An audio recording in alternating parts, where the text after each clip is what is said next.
Hello friends, welcome to SMB हुनर।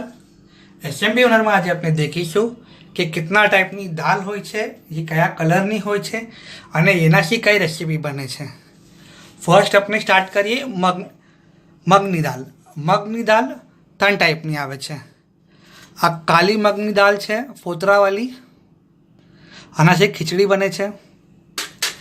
પછી આ ગ્રીન મગની દાળ છે, આનાથી ખીચડી અને ભજીયા બને છે।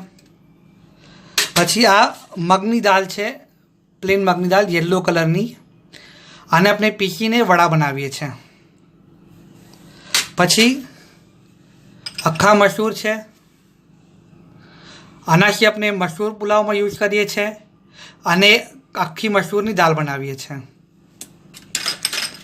પછી આ બીજી મસૂરની દાળ છે, ઓરેન્જ કલરની, આ બ્લેક છે, આ ઓરેન્જ છે અને ચાવલ સાથે મલાવીને આની ખીચડી બને છે।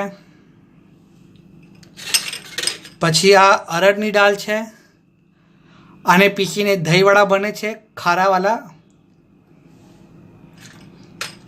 પછી આ તુવરની દાળ છે, આનાથી આ તુવરની દાળ અને આ ચનાની દાળ ઓલમોસ્ટ સેમ લાગે છે, લેકિન આ તુવરની દાળ જે છે એ સાઇઝમાં થોડી નાની હોય છે।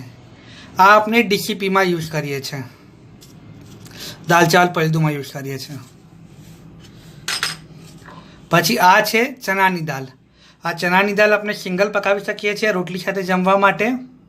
ઓકે, અગર આપના પાસે બીજી કોઈ દાળ હોય તો આપ પ્લીઝ કમેન્ટ બોક્સમાં કમેન્ટ કરજો અને કોઈ બીજી રેસીપી આપ બનાવતા હોય આ દાળોથી તો એ બી અમારી સાથે શેર કરજો। શુક્રન।